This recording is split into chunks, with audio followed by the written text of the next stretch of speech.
Você já ouviu falar sobre andropausa? Hoje no programa Vida e Saúde a gente vai falar sobre essa questão da saúde masculina sexual.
Doutora Andresa Venâncio, Ginecologia e Obstetrícia. Atendimento de consultas para rotina ginecológica e exames preventivos. Pré-natal, parto e puerpério. Atendimento no ambulatório do Hospital São Brás, Rua 13 de Maio, 430. E no Espaço Cuidar, São Camilo, Rua Benjamin Constant, 580. Agende sua consulta. 3521-2240, 3521-2257 e 3523-1111.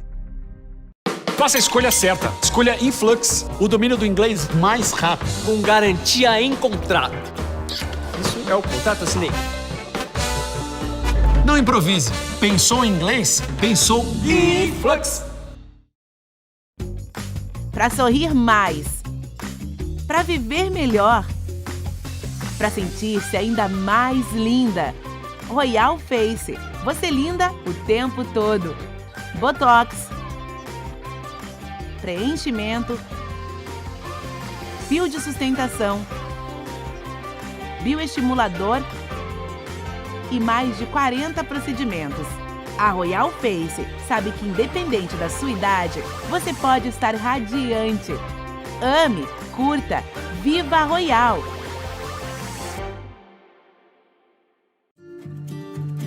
Acolher não é só comida, cama e um teto. Precisa de amor para ser completo. Nós, da Casa de Apoio Amor Fraterno, trazemos conosco esse sentimento. Aqui, acolhemos gratuitamente paciente e acompanhante durante todo o período de tratamento de saúde. Casa de Apoio Amor Fraterno. Vamos passar por essa juntos. Sejam bem-vindos a mais uma edição do programa Vida e Saúde. Hoje nós vamos continuar conversando com o Dr. Bruno Miller, que é urologista, e vamos falar sobre a saúde sexual masculina. Dr. Bruno, seja bem-vindo. Obrigado, Priscila. Obrigado pelo convite para falar desse tema que é muito legal, muito importante, né? Sim, sim. Então, doutor, existe menopausa masculina? Existe menopausa masculina, né? A gente chama de andropausa, né? Andro-homem, né?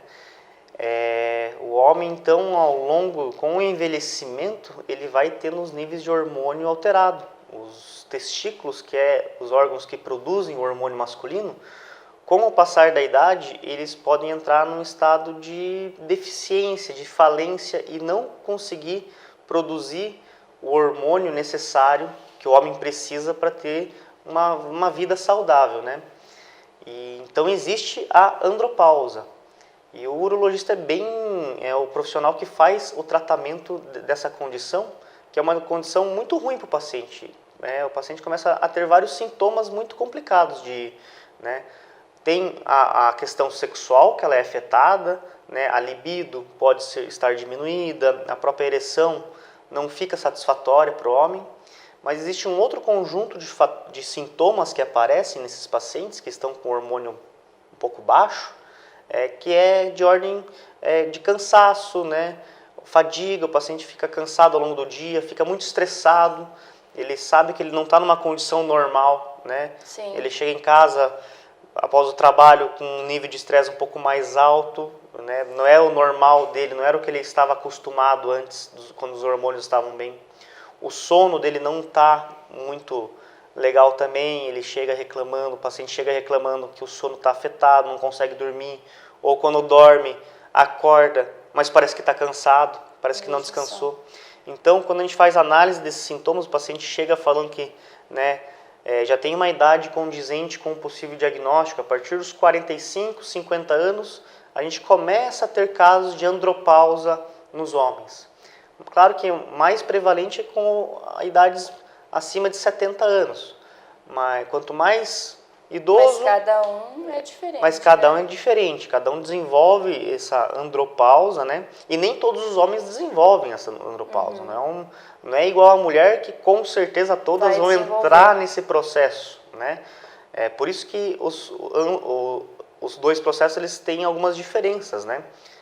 A gente não pode muitas vezes comparar os dois, mas é como se fossem parecidos. Então, quando o paciente chega com esse mix de sintomas, uma das hipóteses que o urologista faz é a andropausa, né? Uma deficiência hormonal. E aí que a gente pede o exame e faz o diagnóstico correto. E é importante, né, doutora, a gente falar, porque é um tema que é pouco falado e nem todos sabem que existe. E às vezes o homem começa com os sintomas que o doutor falou e começa a ficar nervoso, né? O que está acontecendo? Exatamente, comigo, não entende, né? Entende. O homem, como a gente já falou, né? Ele tem uma resistência a procurar uma ajuda médica. Ainda nos dias de hoje, século XXI, né? Que a gente tenta veicular esse tipo de informação o máximo possível, mas ainda assim os homens eles têm uma resistência aí no profissional.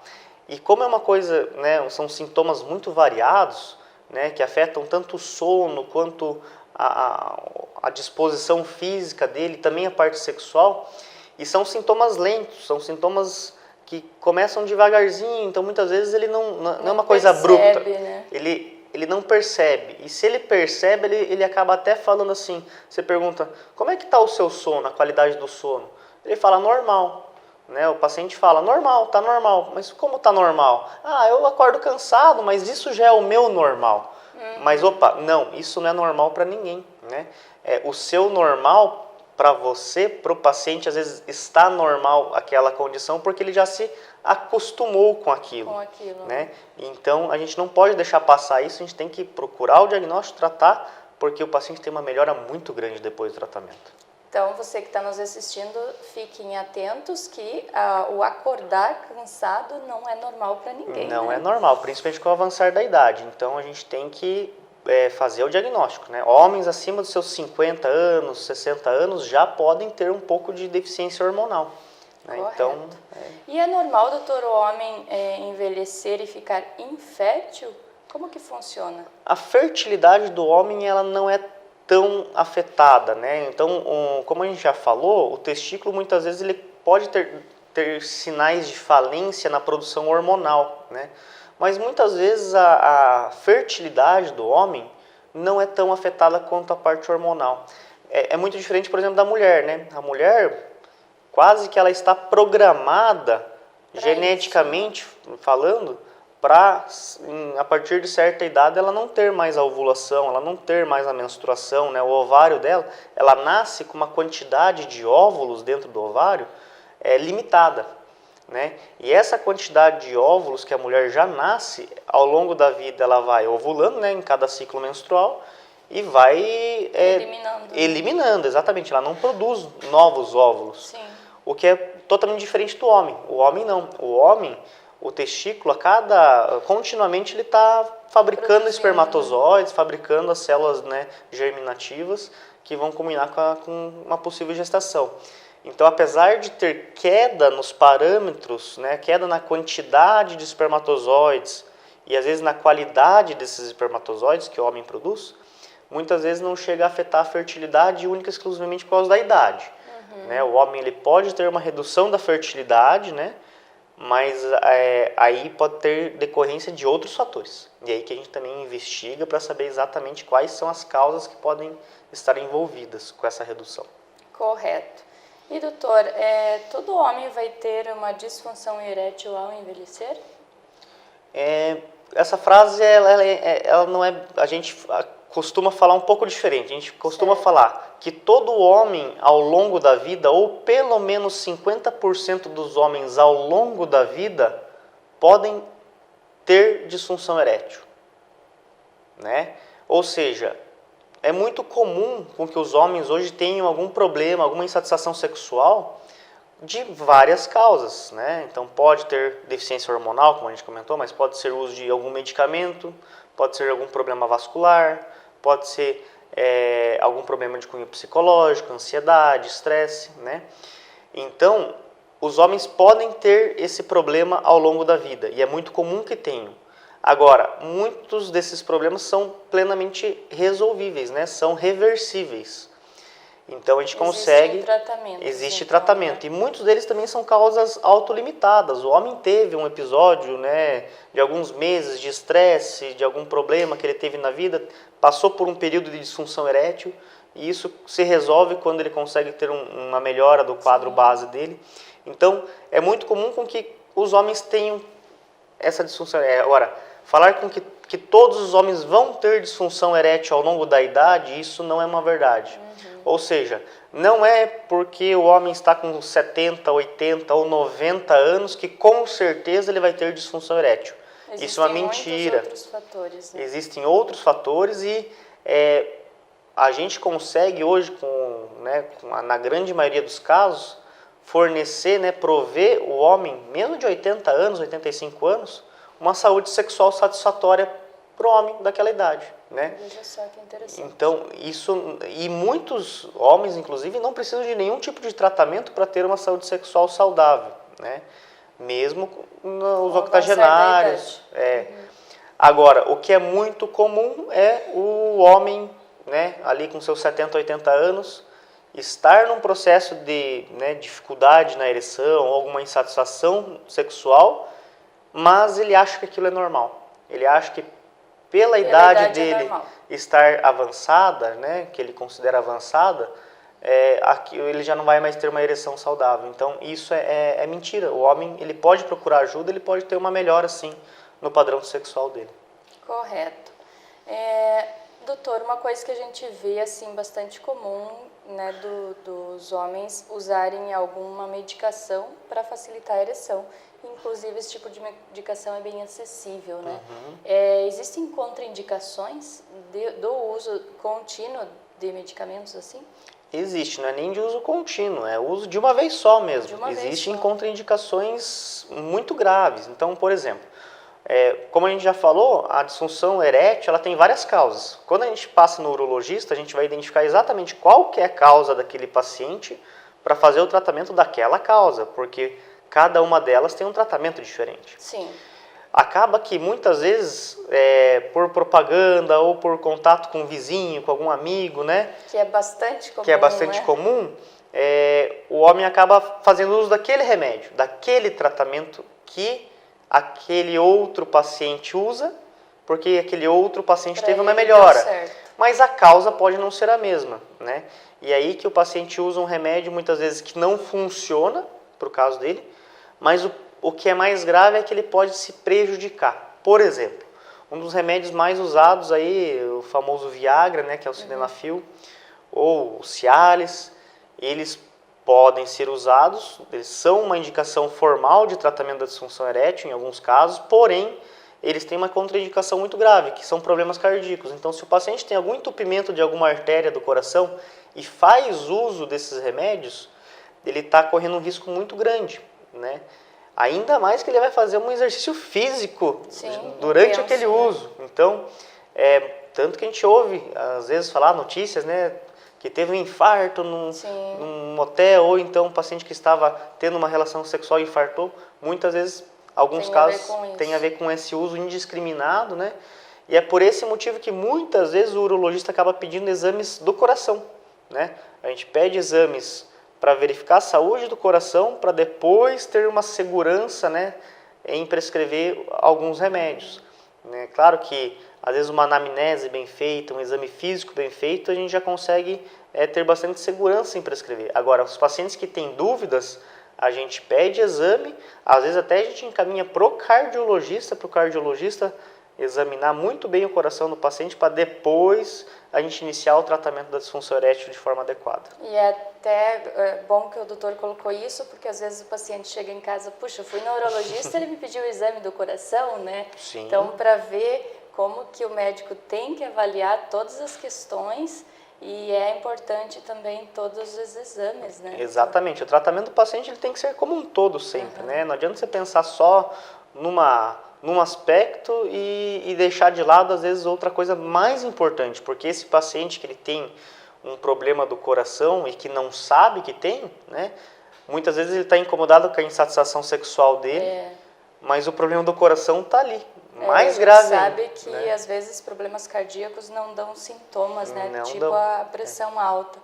E aí, às vezes o paciente está lá com uma pressão alta, às vezes um problema de diabetes, vai usar um medicamento assim para impotência, compra por conta na farmácia, olha o tamanho do problema que ele pode estar criando, né? Exatamente. E às vezes não resolve o problema dele, e ainda né? não resolve, se Porque for o problema dele. dele não seria exatamente esse, então... Perfeito. Doutora, a vasectomia, ela tem algum efeito negativo na relação sexual? Isso é uma grande polêmica também, né? Que as pessoas comentam sobre o fato de fazer ou não por poder dar problemas. A vasectomia, então, para quem não sabe, é um procedimento que o urologista faz de contracepção, né? Para o paciente não ter mais filho. Então, a gente interrompe o fluxo de espermatozoides que vão do testículo até lá na próstata, né, para ser ejaculado, a gente interrompe esse fluxo. E aí o paciente ejacula, ele tem uma ejaculação normal, né, um volume um pouquinho reduzido que não é perceptível, né, cerca de 5% do volume, então é uma coisa muito pequena. O homem não percebe que ele está ejaculando 5% a menos. Mas quando ele ejacula, ele não tem espermatozoide dentro. Sim. Então ele fica estéril, ele fica sem a capacidade de ter filho por conta natural. Mas a vasectomia é um procedimento que não muda nada mais além disso. Então ela não tem interferência na vascularização do pênis, nos vasos sanguíneos do pênis, não tem interferência na parte neurológica do pênis, nos nervos que vão para o pênis e começam o mecanismo de ereção. Então a vasectomia é um mito, falar que fez vasectomia e ficou com alguma dificuldade para ter relação. Não tem. Então não tem essa relação. A única realmente interferência que a vasectomia faz é na fertilidade do homem. Ele vai tirar essa fertilidade, né? Perfeito. E para a gente encerrar, doutor, outra dúvida que as pessoas têm e que busca-se muito sobre esse assunto e muito pouco falado por profissionais. Existe cirurgia de aumento de pênis? Olha só, aumento de pênis. A cirurgia de aumento de pênis ela não existe, para falar bem a verdade. Existem alguns procedimentos que hoje em dia, né, algumas pessoas acabam fazendo para ter um aumento muito pequeno, quase que não considerável do tamanho do pênis, né? Na mídia eu ouço falar bastante disso, né? Que tal pessoa fez uma cirurgia de aumento de pênis, mas são alguns procedimentos que efetivamente eles não alteram o tamanho da estrutura dentro do pênis que fornece o tamanho, que é o corpo cavernoso, né? Então, a cirurgia de aumento peniano, para falar bem a verdade, não é uma coisa reconhecida pela Sociedade Brasileira de Urologia. A gente não tem o costume de fazer rotineiramente esse tipo de cirurgia. O que existe em relação à cirurgia de pênis? Existem cirurgias de colocação de prótese peniana, né? E aí que as próteses penianas elas não aumentam o tamanho do pênis. Elas servem por uma outra indicação.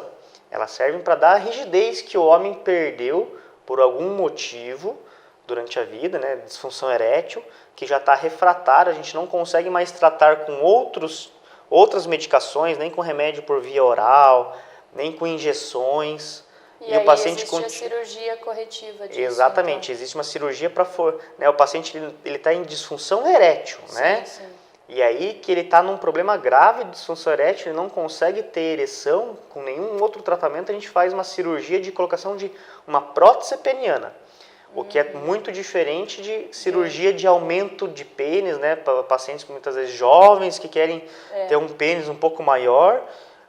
e que, se você procurar, encontra médicos, né, no Brasil poucos, mas fora do Brasil encontra esse tipo de cirurgia, mas que não é uma cirurgia nem aceita e que, para falar bem a verdade, ela não aumenta o tamanho do pênis, né? Ela usa alguns artifícios para deslocar um pouco o corpo cavernoso, né? Cortar alguns ligamentos que seguram o pênis mais para próximo do corpo.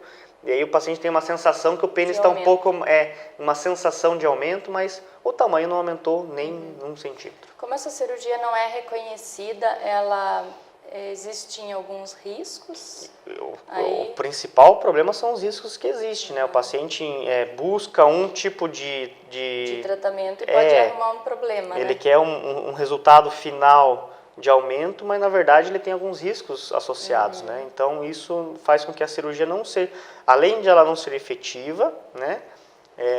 Ela pode dar sim problemas para o homem. Perfeito. Então tá aí para você que está nos assistindo essa questão, né? Sempre procure um profissional reconhecido e procedimentos também reconhecidos, né, pela medicina brasileira, Sim. Que é o mais indicado, né? Com doutor? certeza, A gente sempre fala que os médicos, né, para serem especialistas, eles passam por um processo de validação e de reconhecimento perante o CRM, né? Então o médico tem que fazer lá a residência médica ou a especialização dele, se submete ao CRM, ao crivo do CRM, para ter o número de RQE, que a gente fala, que é Registro de Qualificação de Especialistas, né? Sim. E geralmente fazem parte das sociedades, né? Daquela especialidade. Então, sempre procurar médicos que tenham realmente a especialidade, né? Especialização na área, né?